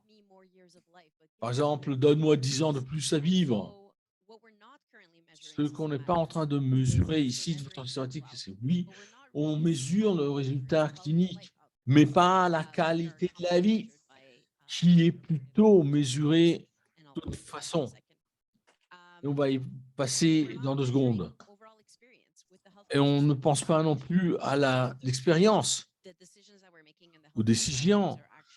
Ça, on devrait améliorer l'expérience des patients. L'autre chose, c'est que quand on regarde à ces soins basés sur la valeur des patients, il faudrait regarder à 2 axes. Oui, bien sûr, il faut regarder aux résultats qui sont importants pour les patients, et pas seulement des résultats qui sont importants pour le système, mais il y a aussi l'autre axe. Le Y, la psy, c'est les ordonnés. Regardons les ordonnées maintenant. Il faut regarder au fait qu'on partage les résultats et les critères qui ont été utilisés. Et là, on n'a presque rien pour le faire.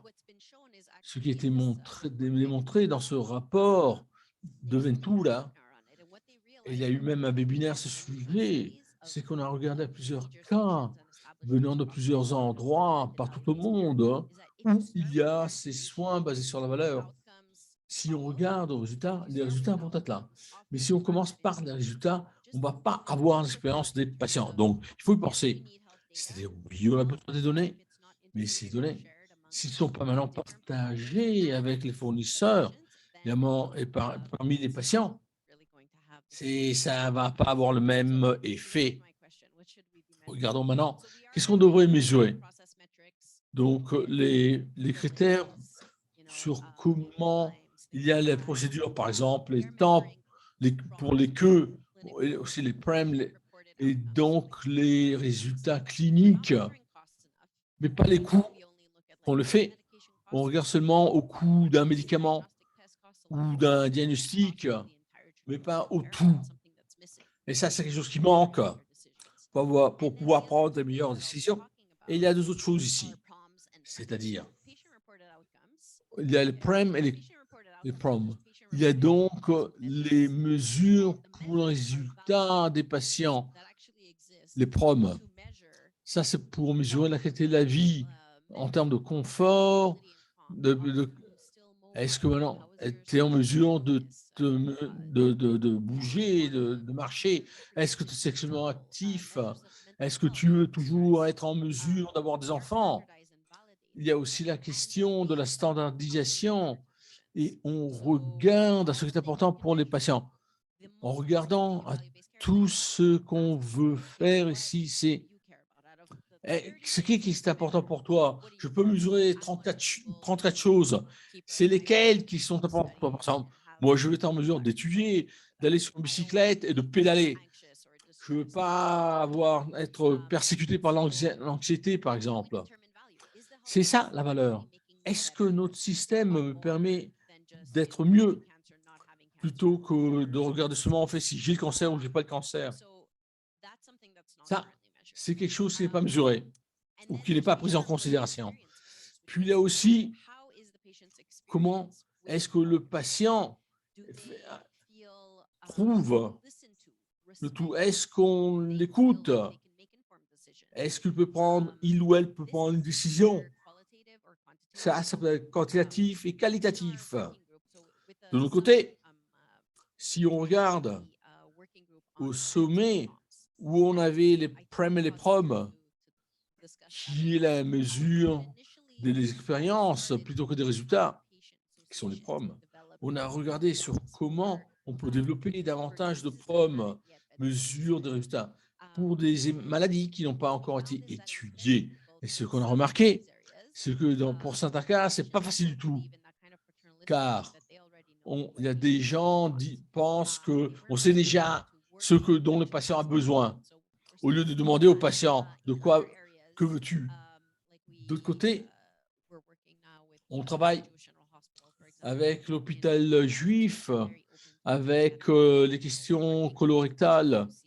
Ils sont très ouverts à travailler avec les patients en termes de prom et de prem. Et ce qu'on a remarqué, c'est que ces associations n'utilisent pas les prem, donc les mesures pour l'expérience des patients. Certainement, ils le regardent aux patients, il y a des groupes, on étudie les patients, mais ce qui se passe, c'est au moment quand la personne entre à l'hôpital. Mais ces expériences, c'est pour mieux comprendre. Et nos groupes ont demandé à plusieurs organisations que de contribuer des ressources pour voir quelles sont les meilleures pratiques, qu'est-ce qu'on fait en termes de ce qui est mesuré au sujet de l'expérience. Il y a plusieurs organisations qui ont contribué à cet effort, par exemple CICRAN, Cielo Canada, aussi l'organisation pour le cancer des ovaires. Et il y a aussi mes meilleurs contribuants sont Raymond et Lucine de Cancer Canada et de Cancer Canada, tous les deux. Donc, je voudrais le remercier. Regardons maintenant aux problèmes qui existent en termes de données dans le monde de la santé. Comme vous l'avez déjà entendu, il faut s'équilibrer car on veut partager, mais on veut aussi protéger la vie privée des patients. Et ça paralyse le tout. Car vous ne vous rendez même pas compte de combien de données vous partagez sur Google ou ailleurs, Facebook ou ailleurs, en ligne. Pour ce qui touche la vie privée, regardez à vos propres données et les bénéfices pour partager votre santé. Ça, c'est quelque chose de très important. Au Québec, par exemple, en septembre, il y a eu une nouvelle loi qui va entrer en vigueur en septembre 2023 pour ceux qui touchent les données des citoyens et donc aussi au sujet de leur vie privée. Et on va avoir maintenant une nouvelle loi qui est une loi énorme, comme un mammouth, qui devrait maintenant révolutionner toutes les données cliniques, car on va les partager. Ça, c'est quelque chose qui va sortir bientôt. On a eu l'opportunité maintenant de partager et aussi de façon telle qu'on puisse aussi avoir une meilleure idée des données sur la santé. Et on était très optimiste que ça va être un bon système, un bon modèle pour qu'on puisse maintenant répliquer dans le reste du pays sur comment on s'occupe des données. Qu'est-ce que ça veut dire que d'avoir un consensus, pour quelles raisons, qui maintenant est le propriétaire de ces données? Tout le monde en parle beaucoup. C'est vraiment très important que les patients aient accès à leurs propres données, comme vous l'avez déjà entendu. Et comment est-ce qu'on peut faire confiance aux gens dans ce cas? Et comme vous l'avez entendu hier, dans la table ronde, ça a été dit très clairement. Les gens doivent savoir exactement qu'est-ce qu'on fait de ces données et comment est-ce que ces données sont utilisées pour améliorer leur santé à eux. Regardons maintenant au partenariat avec les patients. Et je peux vous dire que si on regarde la stratégie canadienne, je suis très heureuse de vous dire qu'il y a eu des consultations avec les patients. Et pour qu'on puisse avoir une bonne stratégie, il faut inclure les patients comme étant des experts sur pied égal, même comme les docteurs et les autres personnes. C'est pour ça qu'il faut comprendre à qui appartiennent les données et qu'est-ce qu'on en fait. Donc, toute personne doit avoir accès à ses propres données et ne doit pas lutter pour obtenir ces résultats. L'analyse et la compréhension de ces données doivent être facilitées. Ceci signifie aussi que c'est mieux que d'avoir des données brutes, c'est mieux que rien. Pour qu'on puisse maintenant faciliter ces décisions, pour qu'on puisse maintenant participer d'une façon active, c'est important qu'on puisse qu'on clarifie exactement comment on obtient les données. Ça, c'est probablement plus vrai encore avec le côté plus marginalisé. Pourquoi est-ce que j'ai besoin de tes données? Qu'est-ce que je dois en faire? Et en outre aussi, ces données doivent maintenant être toujours relatives aux patients d'où on a tiré ces données. Par exemple, un cher collègue qui opérait en Ontario revient au Québec, a eu une réaction, après quoi il y a eu une catastrophe au centre d'urgence qui aurait pu être évitée si maintenant on aurait partagé les données d'une province à l'autre. Ça, il y a donc des conséquences qui peuvent avoir lieu. Tout ça, maintenant, ça a une relation aussi avec les données elles-mêmes. Moi, je suis très heureuse que de travailler avec le groupe de la coalition pour les soins résilientes. On a plusieurs parties prenantes qui sont là. Par exemple, c'est la Skin Foundation, mais il y a, et des autres fondations aussi et associations. Et on parle de 6 piliers qui sont les principaux et comment vraiment on peut améliorer tout le système pour qu'on le rende plus résilient. Il faut aussi optimiser la façon par laquelle on obtient les données, on les intègre et on les analyse de façon telle qu'on puisse avoir un meilleur accès. Ça donne un système résilient. Autrement, ce n'est pas possible. Et donc, je vais m'arrêter en disant que qu'est-ce qui va se passer plus tard? Tout le monde parle de résilience, n'est-ce pas? Et moi, je dirais qu'il faut passer de la fragilité de là où on est maintenant, où on était aussi avant la pandémie, où avait un système vraiment délicat. Si on changeait un tout petit truc quelque part, c'est tout qui s'effondrait comme un château de cartes. Au fait qu'on va avoir quelque chose qui soit résilience, par exemple un bambou qui se plie mais ne se casse pas. Ça, c'est plus robuste, qui maintenant peut soutenir un certain choc. Mais vraiment, ce qu'on veut, ce n'est pas ça. C'est quelque chose qui est anti-fragilité, c'est-à-dire un système qui peut tirer des bénéfices du fait qu'il y a des conditions aléatoires ou autres. Ça peut donc prévenir et ça nous permet d'apprendre. Regardons aux scandales qui ont eu lieu ici au Canada.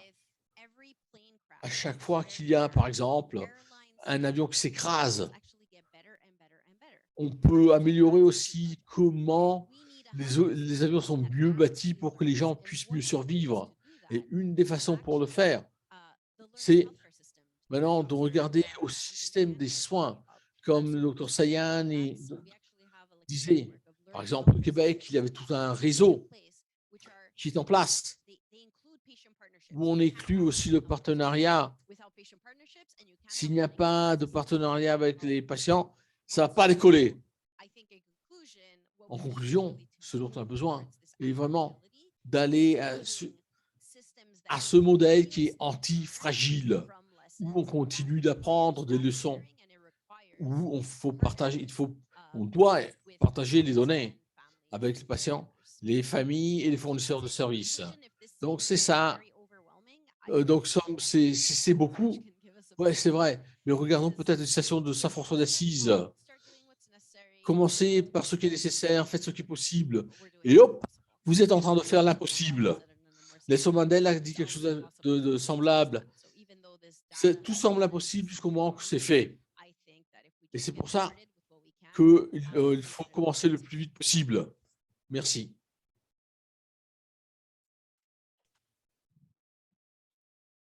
Amazing. Thanks, Eva. Fantastique, fantastique. Et je pense que ça peut être appliqué d'ailleurs à tout ce qui a été dit jusqu'à aujourd'hui lors de ce sommet. Bien, merci beaucoup. On a quelques minutes encore pour les questions, mais pas beaucoup, mais on a quelque chose. Avant que l'on se subdivise, demande donc aux conférenciers que de partager vos caméras. Et si vous avez des questions, affichez-les. On en a déjà quelques-unes. Donc, est-ce que tu avais une question dans la boîte du clavardage, n'est-ce pas? Oui. Bon. Oui. Il y avait une citation qui est celle-ci, c'est-à-dire, est-ce qu'on est en train de travailler sur une stratégie canadienne qui maintenant est relative au contexte dans lequel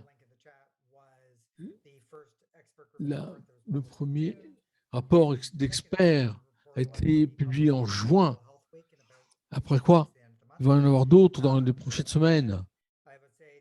Et moi, je dirais qu'il y a de grandes parties de données qui est disponible dans ce rapport. Merci bien, Eric, pour ça.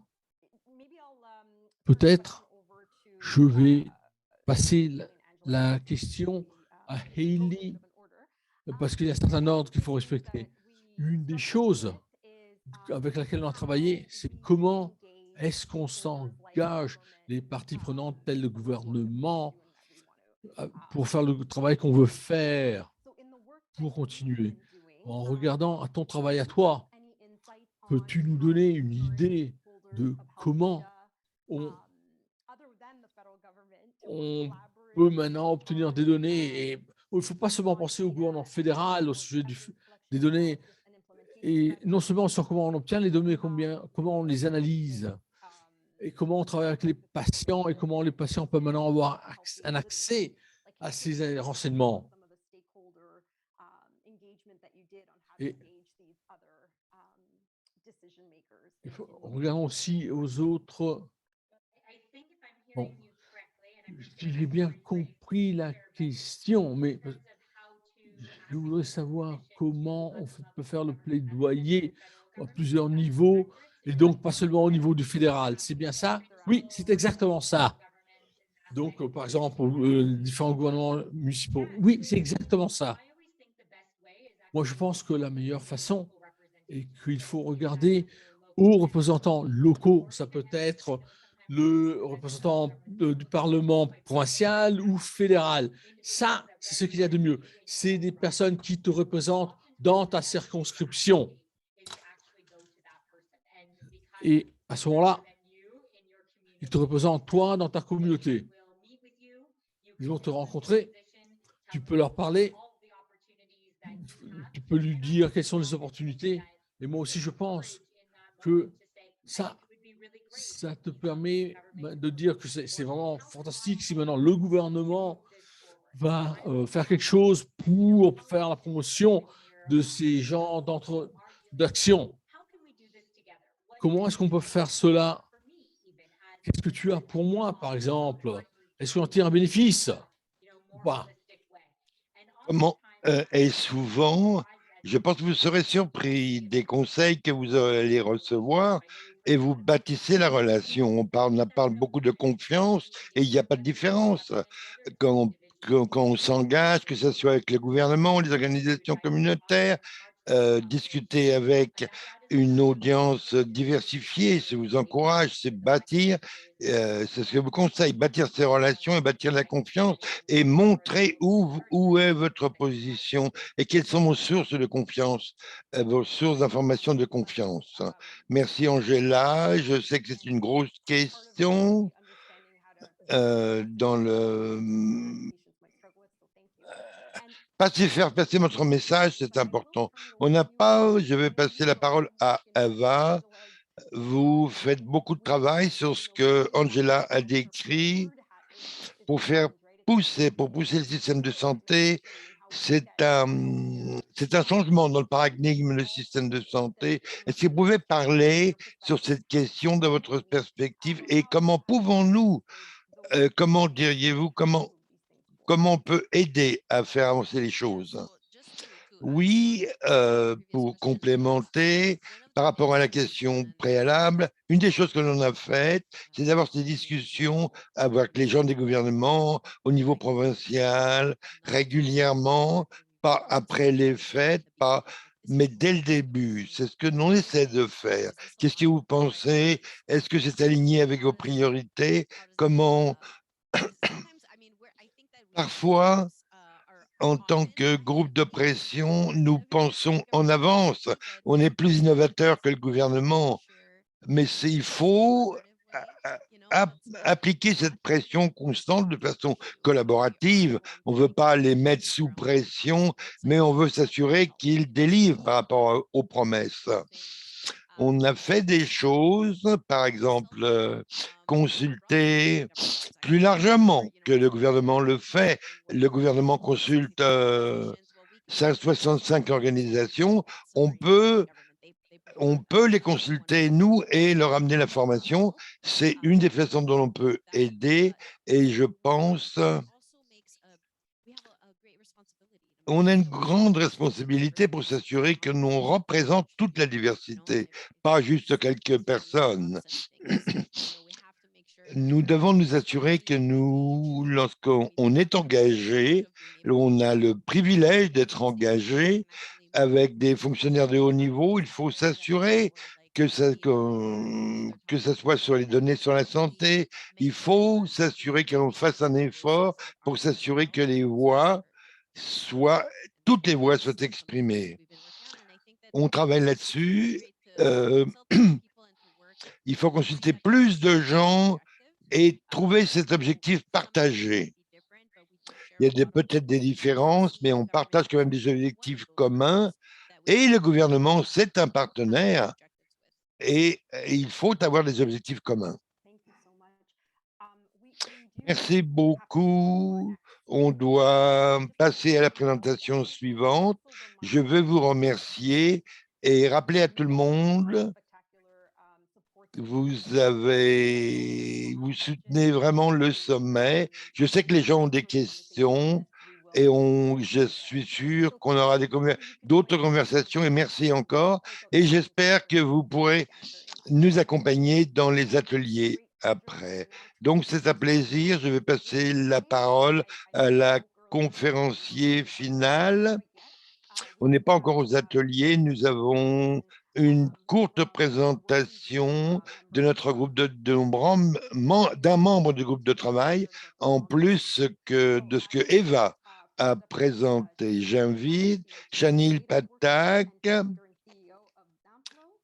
Elle est PDG de Findlow. Après ça, on a une membre d'un autre groupe de travail d'une société médicale, Chanel Patak aussi. Merci. Je vais partager mon écran.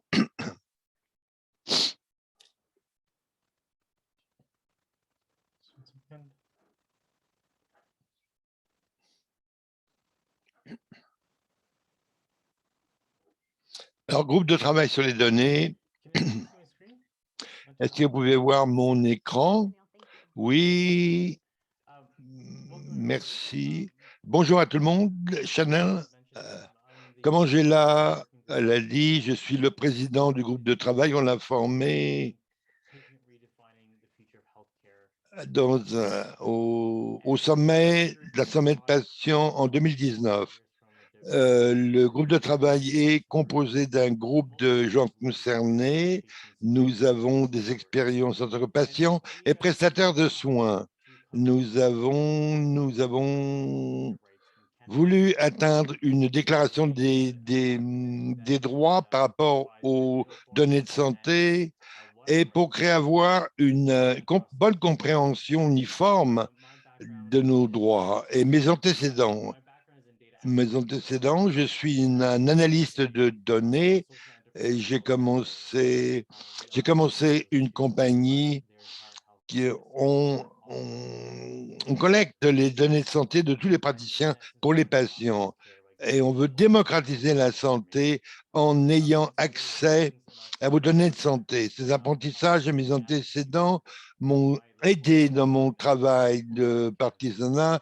Mon épouse a été diagnostiquée stade 4 de cancer des poumons et on veut trouver des modèles pour influencer les prises de décision. Et la frustration, c'est par rapport à l'accès aux données de santé. C'est toute l'information médicale, que ce soit psychosociale, les dentistes, données des dentistes.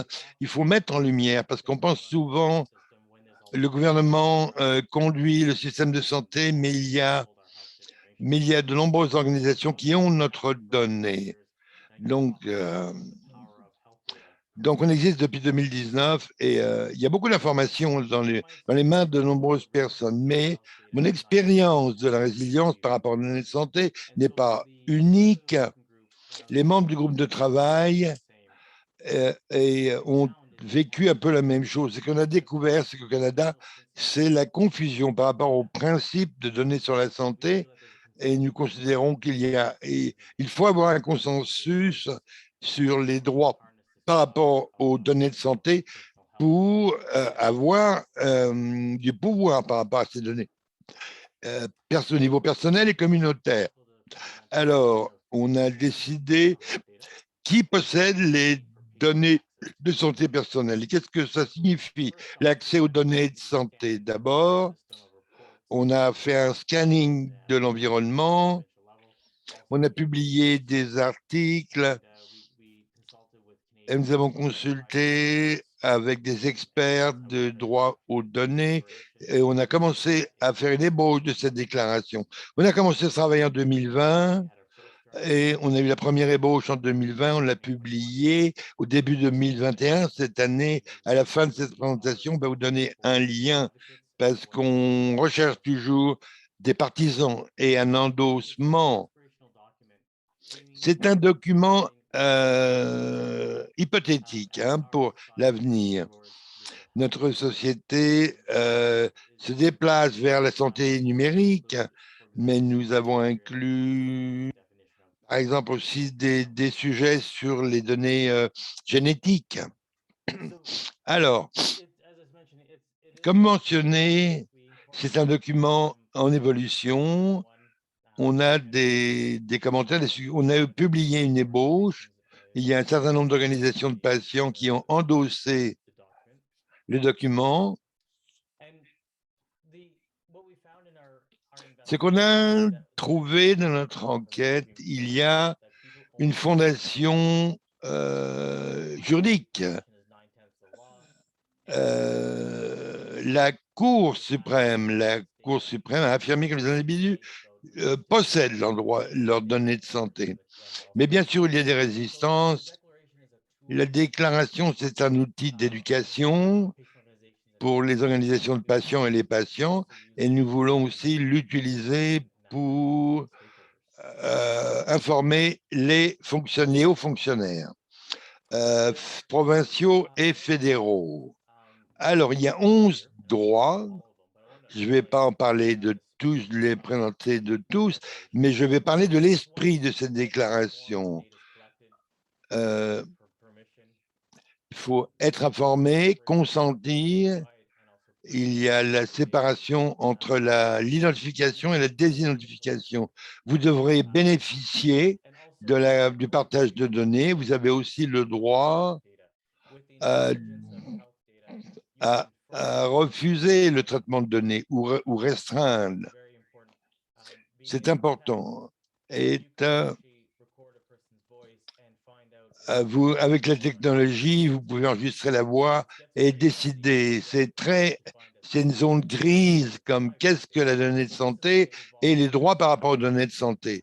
Donc ça va évoluer tout ça. Je veux mettre en lumière le droit 10, le droit d'effacement de données. Ce n'est pas rétroactif. Cette déclaration n'est pas exécutoire. Donc, la commission d'éthique, le droit sur la confidentialité va à priorité par rapport à cette déclaration. Au juin 2000 de cette année, on a eu un ensemble diversifié d'intervenants qui nous ont soutenus et nous en cherchons plus parce qu'on veut que ce soit une déclaration reconnue au niveau national. La déclaration, c'est un début de conversation, si l'on veut. Une fois qu'on commence à discuter de données, des droits par rapport aux données, on peut faire évoluer la confiance par rapport au système de santé. Les étapes à venir et créer une carte pour les gardiens de données pour évaluer les progrès en termes de mise en œuvre des droits au niveau annuel. Il n'y a pas de dents vraiment, mais on veut créer une imputabilité. Ce n'est pas un exercice unique. On veut du soutien et il faut que ça avance. On désire que cela avance. La réponse que l'on a reçue, les différents intervenants de santé au niveau provincial et national ont lu le document et nous donnent des suggestions. On gagne de la crédibilité. En gagnant de la crédibilité, on a plus de poids, si vous voulez. Si vous voulez plus d'informations sur la déclaration, veuillez contacter Léa. Et si vous voulez un lien ou examiner la déclaration, voilà, c'est bilingue. Vous pouvez le voir, les liens sont là. Et on va partager ça dans un courriel. Vous pouvez envoyer un courriel à Léa, elle vous enverra les liens pour avoir accès aux documents. Je rends la parole à Antonella. Je vais repasser la parole à Shaline, mais j'apprécie votre leadership comme président du groupe de travail. Excellent travail et je suis sûr qu'on va en entendre plus demain et à l'avenir. Sherilyn, je vais partager mes diapositives maintenant.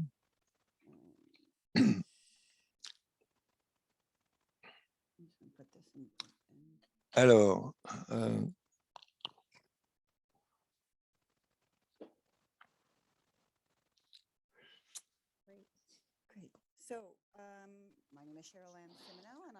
je suis Sherilyn et je suis présidente de CML. Je suis aussi membre du groupe de travail sur le modèle de santé, on appelle ça AMOC. Ce groupe a été formé en 2019, la dernière fois que nous étions ensemble physiquement, pour le 4e sommet, et ce sont les objectifs du modèle de santé intégré, et c'est inclus dans les termes de référence du groupe de travail. Comme vous pouvez le voir, le modèle traite la santé des autochtones et c'est un intérêt particulier, un de nos intérêts particuliers. Alors voilà. J'aimerais remercier les membres du groupe, Louise Binder, John Sodden, Jennifer Graham, Margaret Peters et moi-même, Sherilyn Simoneau, présidente de CML Canada.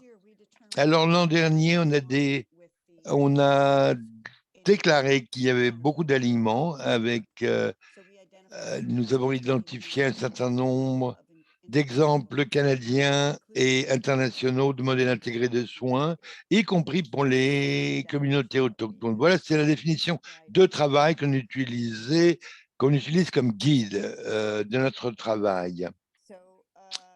Alors, cette année, on a appris qu'en 2016, l'Assemblée internationale a adopté le travail pour les services de santé intégrés et le Canada a donné des commentaires et a soutenu son adoption.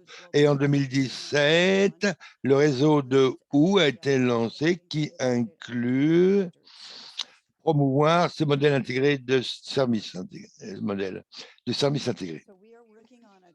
On travaille sur un document de consensus d'ébauche pour refléter la réalité canadienne et qui contient des exemples. Voici certains exemples de modèles interprofessionnels et intégrés de santé. L'Ontario Health Team, c'est un exemple de réseau intégré qui est apparu dans notre enquête.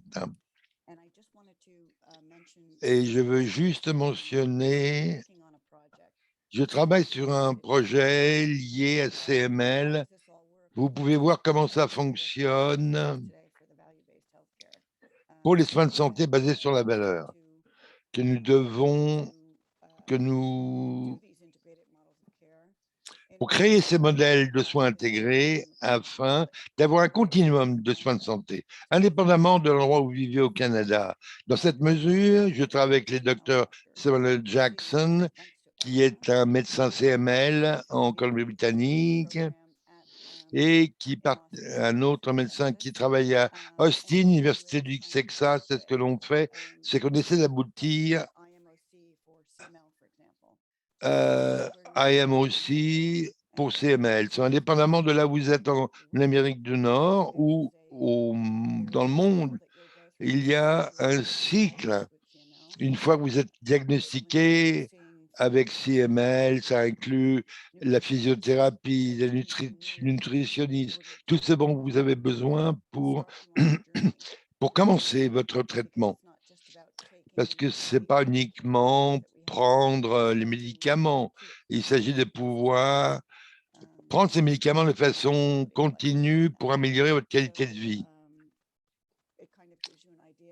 Ça vous donne une idée. Je veux m'assurer que le train est sur la voie. On a même quitté la station, mais c'est plus lent que l'on le voudrait, bien évidemment. Mais on va quelque part. On avance. On essaie d'identifier quels sont les leaders canadiens pour travailler là-dessus, qui représente le Canada à l'Assemblée internationale, mondiale. Vous avez des idées ou des suggestions, vous êtes un patient, un prestataire de soins ou un représentant, vous pouvez nous joindre, veuillez être en contact avec nous. Voilà nos coordonnées. Je vais redonner la parole à Antonella. Merci, Cheryl Anne, pour cette mise à jour et pour les personnes qui sont intéressées à se joindre à ce groupe de travail. On va en reparler demain de nouveau pour intégrer nos apprentissages dans le travail que nous avons. Merci beaucoup. Nous sommes impatients de discuter avec vous durant les ateliers et demain, on va passer aux ateliers. On est un peu en retard, mais pour respecter l'heure, on va revenir à 2h20. Vous aurez 5 minutes de préavis pour dire que les ateliers vont se terminer et on va revenir dans cette salle à 2h20, heure de l'Est, pour conclure cette composante du sommet.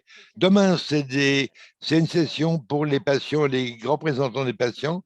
Pour là-dessus, merci. Et on va passer directement aux ateliers maintenant.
Hi, folks. Some of us just joined back here because our group was only a 3-person breakout room. So we thought we'd come back here and be added to another group.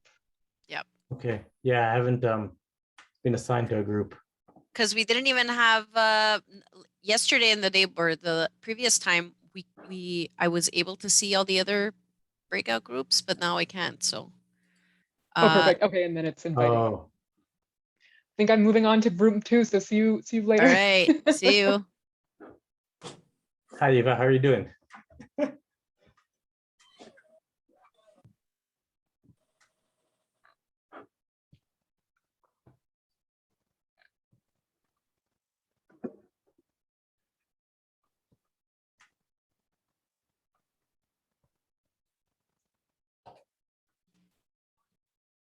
Oh, hi Eva. I'm back. Okay, room 4. I was by myself in room 7. Let's try room 4.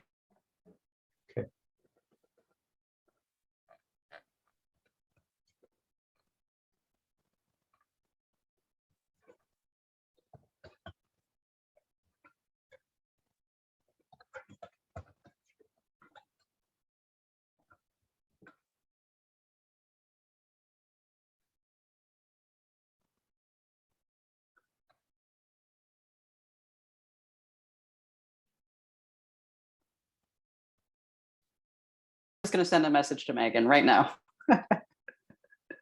Okay, so I have been tasked with the closing On remarks. m'a dit de maintenant faire les dernières remarques du sommet. Ça prend 2-3 minutes. D'abord, il faut que je remercie les personnes. Et on va parler aussi de ce qui va se passer demain. D'abord, merci. C'est un honneur pratiquement que d'être là, d'avoir écouté ce que vous avez dit lors de ce sommet, au nom de tout le monde, non seulement des participants, mais aussi des partenaires en collaboration, bien sûr, avec tous les comités de direction. Pour le dire, lors des 2 dernières années, on a dû maintenant regarder à comment on aurait eu des problèmes dans la pandémie. On n'aurait jamais pensé à tout cela. Mais pour ce qui touche maintenant le fait qu'on est là pour ces problèmes qui ont vraiment été remarqués à cause de la pandémie, tout ceci maintenant nous dit comment nos conférences nous en donnent tant de choses à réfléchir, à agir. Nous sommes reconnaissants chacun d'entre eux pour leur passion, engagement et expertise et pour les avoir partagés avec nous au cours de cette semaine. Nous sommes impatients de tirer parti de ce que nous avons appris et d'intégrer tous ces travaux du sommet pour créer un avenir de soins de santé, que ce ne soit pas de faire mieux pour le patient. On a de nombreuses personnes à remercier ici. Merci beaucoup Léa pour tout ce travail très dur qui a été fait. Et le comité directeur, le groupe de travail pour être annoncé, c'est fantastique. Merci à Match Gadbad, Chantal Burose, Nathalie Richardson et Marianne Gagnon pour un travail acharné aussi dans l'organisation de cet événement. Je voulais aussi personnellement remercier Louise Binder ainsi que Sharon Kark, Cathy Barnard pour le leadership encore cette année. À nouveau, et merci pour avoir maintenant aussi rendu ceci rendu possible. Je voulais aussi remercier Antonella Lascali pour tous ces efforts qu'elle a fait pour nous. Il faut que quelqu'un le fasse. Je vais le faire. Merci beaucoup, je l'apprécie beaucoup. Je veux aussi remercier tous les animateurs. Je pense que tout le monde les connaisse. Bill Akpa, Charles Martin, Mig Mahon, Joanne et Ron Roseman. Si j'ai mal prononcé les noms, désolé. Mais pour votre temps, votre dévouement, une année après l'autre, je voulais aussi vous parler à nouveau des sponsors qui sont en alphabétique. Et on a le droit de faire ce qu'on veut avec cette plateforme et c'est grâce à eux qu'on a cette liberté. Donc, AstraZeneca, Bristol Myers, Amgen, Merck, Innot, Medicine, ainsi que Janssen, AbbVie, Novartis et le Pharma, pour nous avoir permis de nous réunir virtuellement. Merci encore aussi à Axo pour avoir fourni la plateforme, le support technique. Et à nouveau aussi, un grand merci pour toute cette aide technique pour le sommet et les webinaires. Aussi, merci au groupe de travail du sommet qui intègre les principaux apprentissages de cette année dans leur plan d'action pour l'année prochaine et au-delà aussi, pour qu'on puisse avoir un meilleur système de santé basé sur la valeur et sur la collecte des données. de façon telle qu'on puisse maintenant aussi avoir des meilleurs systèmes pour que les populations spécifiques parviennent aux résultats qui leur sont consonnes. Nous invitons tout le monde aussi. Ça, parce qu'on continue à avancer ce travail en collaboration avec nos partenaires autochtones. Nous invitons tout le monde à répondre à un court sondage. Toute personne intéressée, si vous n'êtes pas déjà impliqué, il faut que vous signiez tout de suite pour que vous puissiez vous impliquer. Et vous pouvez le faire en répondant et en complétant le sondage. Vous pouvez aussi trouver le tout, soit dans le dollar anglais français, en haut de l'accueil du sommet. Nous partagerons le rapport et tout le matériel qui a été mis par écrit. Et c'est pour ça que vous pouvez aussi le regarder. Et si vous faites partie maintenant du monde des patients et vous êtes là demain, rappelez-vous aussi que vous avez maintenant une journée pour réfléchir à tout ce qui était déjà dit, pour qu'on puisse mieux le discuter demain. Et aussi pour planifier le sommet de l'année prochaine. Merci à nouveau pour votre participation et tout le travail que vous avez fait pour aider à créer des systèmes de santé inclusifs, justes et prospères pour tout le monde ici au Canada. Je suis très heureuse que vous êtes là. Je suis très heureuse maintenant que de vous voir demain. Merci beaucoup et d'avoir partagé ces derniers mots. Merci. Y a-t-il d'autres commentaires? Salut. J'ai beaucoup aimé ce qui a été dit et toutes les personnes qui sont encore là. Bon, honnêtement, c'est un honneur pour moi que d'être là, que d'avoir travaillé avec vous tous dans cet environnement et avec aussi le groupe de travail. Et j'espère que maintenant, l'année prochaine, on peut le faire, non pas virtuellement, mais par contre en chair en os. Merci beaucoup. Merci beaucoup. En général, c'est là que tout le monde dit « je t'aime, je t'aime ». Et c'est bien que ça se passe de façon virtuelle, mais ce n'est pas pareil. Je voulais remercier tout le monde. Je vous vois demain. Merci. Salut. Salut tout le monde. À nouveau, un grand merci et salut tout le monde.